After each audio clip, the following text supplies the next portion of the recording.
नमस्कार साथियों, मैं दिनेश महाजन। मेरे इस YouTube चैनल पर आप सभी का स्वागत है। पिछले एपिसोड में मैंने आपसे ध्यान के बारे में थोड़ी सी चर्चा करी थी। आज मैं थोड़ा सा और विस्तार में जाऊंगा। ये आनापान सती ध्यान है क्या? दरअसल क्या है कि जब हमारे मन में 24 घंटे में लगभग 60,000 विचार आते हैं और जो है पॉजिटिव भी होते हैं, वो नेगेटिव भी होते हैं, अच्छे विचार भी होते हैं और बुरे विचार भी होते हैं। जब नेगेटिव विचार बहुत ज़्यादा हावी हो जाते हैं और एक के बाद एक नेगेटिव विचार आने शुरू होते हैं, तो विचारों का एक तरह से ट्रैफिक जाम हमारे मन में हो जाता है, जिसके कारण हमारा हेडेक बन जाता है, हमें डिप्रेशन हो जाता है, तनाव जिसको बोलते हैं, हाइपरटेंशन, ब्लड प्रेशर का हाई होना, ये सब। तो ध्यान में आने का मतलब यह है कि हमें अपने मन को धीरे धीरे खाली करना, विचार शून्य अवस्था में जाना। अब वो कैसे आती है? अब मन तो बड़ा चंचल है, इसको आप कहाँ जो है अपना किसके साथ जोड़ोगे? तो हमारे शरीर में ऐसी कौन कौन सी चीज़ें हैं जिसके साथ अगर हम मन को जोड़ दें तो मन जो है फिर वहाँ बंध के रह जाए? तो देखिए, हार्ट ऐसी चीज़ है जिसके ऊपर मन का नियंत्रण नहीं है। हार्ट के धड़कने के ऊपर मन का नियंत्रण नहीं है। लीवर काम कर रहा है, किडनियां काम कर रही हैं, इनके ऊपर मन का कोई कंट्रोल नहीं है। वरना इस दौड़ भाग के ज़माने में तो अगर हमारा मन का इनके ऊपर कंट्रोल हो तो हम सांस लेनी भूल जाएं। तो लेकिन ये सब चीज़ें शरीर के अंदर है तो हमें दिखाई नहीं देती। लेकिन एक चीज़ है जो हमें सामने नजर आती है, वो है हमारे सांसें जो ईश्वर ने हमें, जिस किसी भी व्यक्ति को ईश्वर ने सांस दी है और नाक दी है तो वो समझ लीजिए वो ध्यान कर सकता है।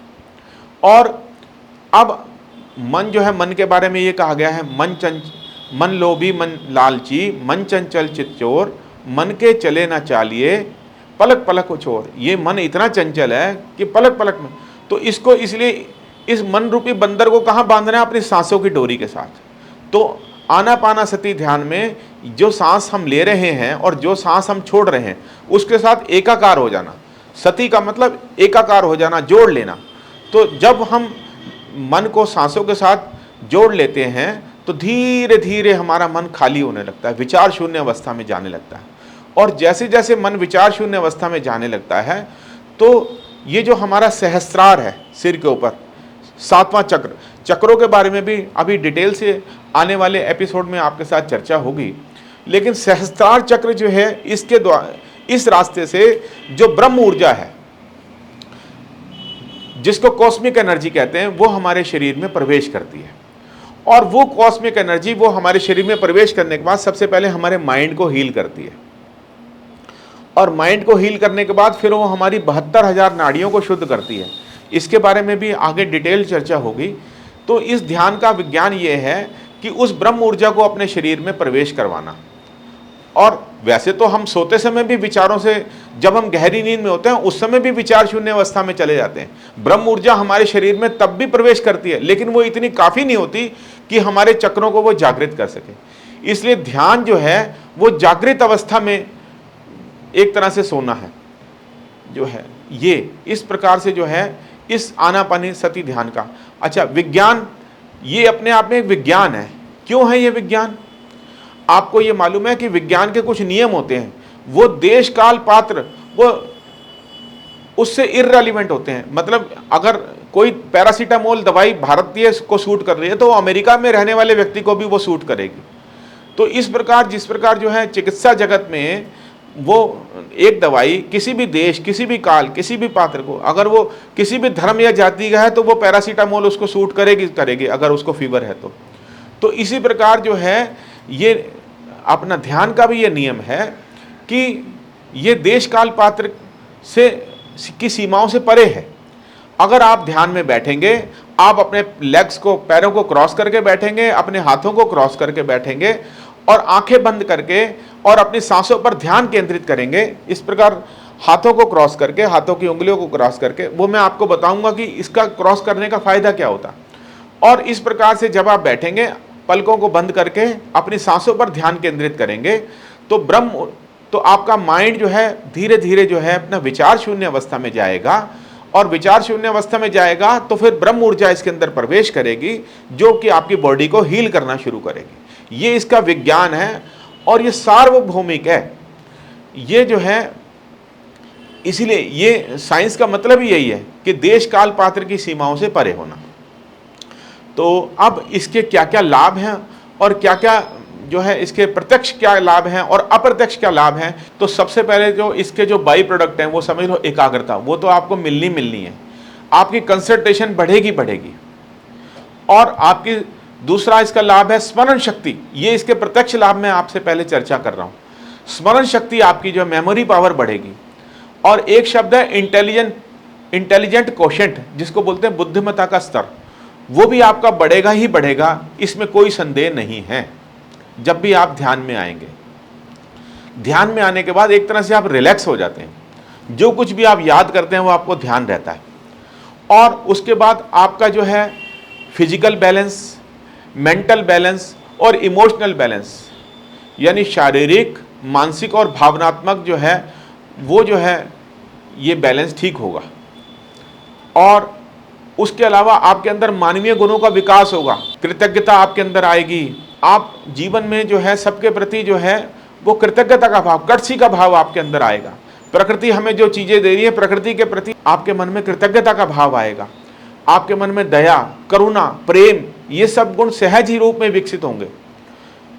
ये तो इसके हैं कुछ डायरेक्ट बेनिफिट। और इसके इनडायरेक्ट बेनिफिट क्या है? इसके कारण हमारे शरीर में से बीमारियां दूर होती हैं।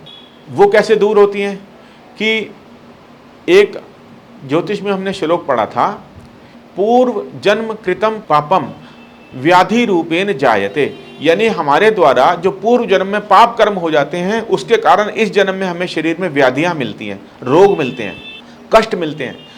अगर पाप कर्म गहरे होंगे तो व्याधि गहरी होगी, दीर्घकालीन चलने वाली होगी। ऐसे रोग होंगे जो हमारा मकान दुकान सब जो है ना वो खत्म करवा देंगे, और तब भी हमारे को इस शरीर से जाना पड़ेगा, इस संसार से जाना पड़ेगा। और अगर हमारे पाप कर्म कम हैं, हल्के प्रकार के हैं, तो वो बीमारी हमें आएगी और आकर के चली जाएगी, उसका ज़्यादा हमारे ऊपर प्रभाव नहीं पड़ेगा। तो ध्यान में आने के बाद जब हम अपने कर्म बंधनों को काटते हैं, जैसे मैंने अपने पीछे व्याख्यान में बताया भी था कि कर्म बंधन को किस प्रकार जो है माइनस किया जाता है, इस कर्म बंधन कैसे काटे जाते हैं ध्यान में आने के बाद। तो ध्यान में आने का अप्रत्यक्ष लाभ यह है कि हमारा शरीर बीमारियों से मुक्त होता है। और दूसरा क्या है कि जब ये प्राण ऊर्जा, ब्रह्म ऊर्जा जिसको कहते हैं, कॉस्मिक एनर्जी इंग्लिश में जिसको बोलते हैं, जब ये हमारे शरीर में प्रवेश करती है तो ये धीरे धीरे हमारे सूक्ष्म शरीर के साथ जो चक्र जुड़े हुए हैं उनमें प्रवेश करती है और उन चक्र को जो है बैलेंस करती है, एक्टिवेट करती है और उन्हें बैलेंस करती है। जिसके अगर हमारे मन ठीक होगा तो हमारे चक्र ठीक रहेंगे, उनमें कोई कमी नहीं आएगी। और उनमें कोई कमी नहीं आएगी तो हमारा जो स्थूल शरीर है, जो फिजिकल बॉडी है, उसमें भी रोग का आक्रमण नहीं होगा।